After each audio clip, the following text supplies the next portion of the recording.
Assalamualaikum warahmatullahi wabarakatuh.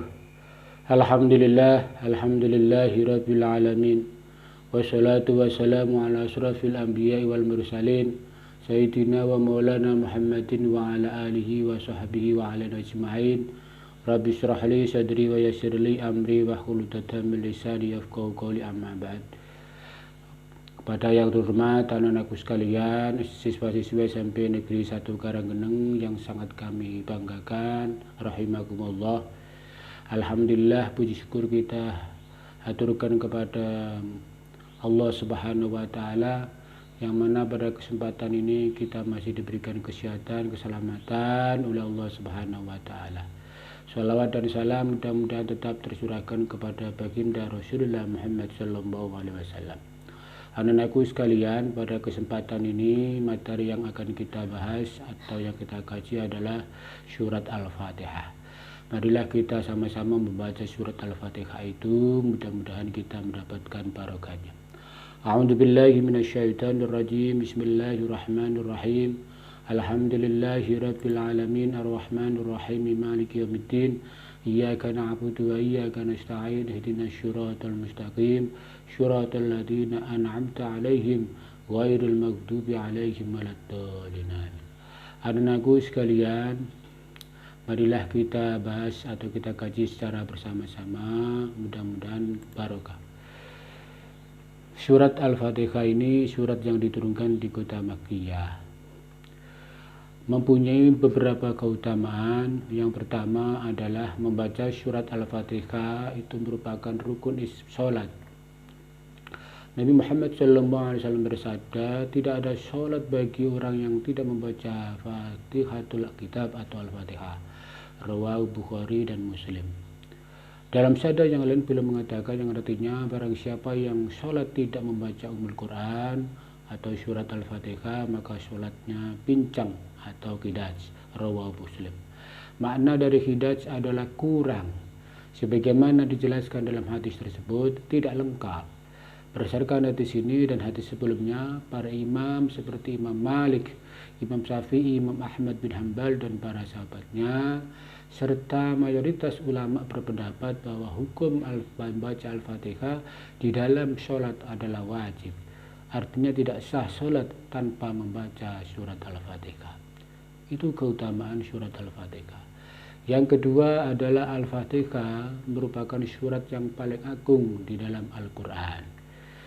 Dari Abu Asy'aid Rafi Ibnul Mu'allah radhiyallahu an, beliau mengatakan, Rasulullah sallallahu alaihi wasallam berkata kepadaku, maukah kamu aku ajari sebuah surat paling agung dalam Al-Quran sebelum kamu keluar dari masjid nanti? Maka beliau pun berjalan sembari menggandeng tanganku. Tatkala kami sudah hampir keluar, maka aku pun berkata, wahai Rasulullah, Anda tadi telah bersabda, aku akan mengajarimu sebuah surat yang paling agung yang ada dalam Al-Quran. Maka beliau bersabda, surat itu adalah Alhamdulillahirabbil alamin atau surat Al-Fatihah.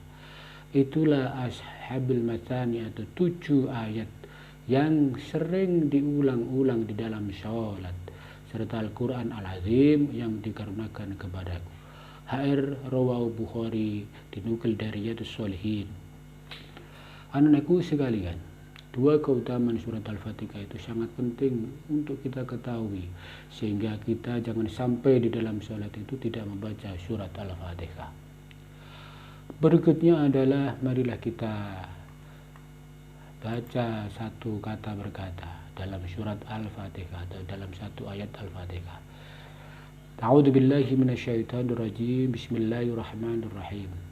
Alhamdulillahi rabbil alamin. Alhamdu segala puji lillahi bagi Allah, rabbil alamin Tuhan alamin, Tuhan sekalian alam. Anak-anakku sekalian, di dalam surat yang pertama, ayat yang pertama ini mengandung sebagai berikut. Alhamdulillahi Rabbil Alamin. Makna alhamdu adalah pujian kepada Allah karena sifat-sifat kesempurnaan Allah Subhanahu wa taala, dan juga karena perbuatan-perbuatan Allah Subhanahu wa taala yang tidak pernah lepas dari sifat memberikan karunia atau menegakkan keadilan. Perbuatan Allah senantiasa mengandung hikmah, mengandung suatu penjelasan yang sempurna. Pujian yang diberikan oleh seorang hamba akan semakin bertambah sempurna apabila diiringi dengan rasa cinta dan ketundukan dalam dirinya kepada Allah Subhanahu wa taala. Karena pujian semata yang tidak disertai dengan rasa cinta dan ketundukan bukanlah pujian yang sempurna. Makna kata Ar-Rabb, Rabb atau Murabbi atau bertarbiyah, membimbing, memelihara. Allah yang memelihara seluruh alam dengan berbagai macam bentuk pendidikan, bentuk tarbiyah. Allah yang menciptakan mereka, memberikan rezeki kepada mereka, memberikan nikmat kepada mereka, baik nikmat lahir maupun batin. Inilah bentuk pendidikan umum yang meliputi seluruh makhluk, yang baik maupun yang jahat. Adapun tarbiyah atau pendidikan yang khusus hanya diberikan Allah kepada para nabi dan pengikut-pengikut mereka. Di samping tarbiyah umum itu, Allah juga memberikan kepada mereka tarbiyah yang khusus, yaitu dengan membimbing keimanan mereka dan menyempurnakannya. Selain itu, Allah juga menolong mereka dengan menyingkirkan segala macam penghalang, segala macam rintangan yang akan menjauhkan mereka dari kebaikan dan kebahagiaan mereka yang abadi. Allah memberikan kepada mereka berbagai kemudahan dan menjaga mereka dari hal-hal yang dibenci oleh syariat. Di sini kita mengetahui betapa besar kebutuhan alam semesta ini kepada Rabbul Alamin, karena hanya Dialah Allah yang menguasai itu semua. Allah satu-satunya pengatur, pemberi hidayah, dan Allah lah yang maha kaya.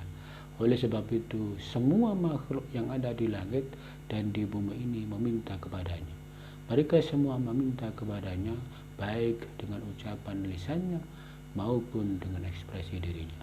Kepadanya lah mereka mengadu dan meminta tolong di saat-saat genting yang mereka alami. Anak-anakku sekalian, itulah dua keutamaan surat Al-Fatihah. Kemudian makna surat ayat yang pertama, Alhamdulillahi Rabbil Alamin. Demikian yang bisa saya sampaikan pada sesi ini. Sebelum saya tutup, anak-anakku sekalian, tolong diringkas atau dirangkum apa yang sudah saya sampaikan tadi, kemudian dikirimkan ke link yang diberikan. Sekian, Assalamualaikum warahmatullahi wabarakatuh.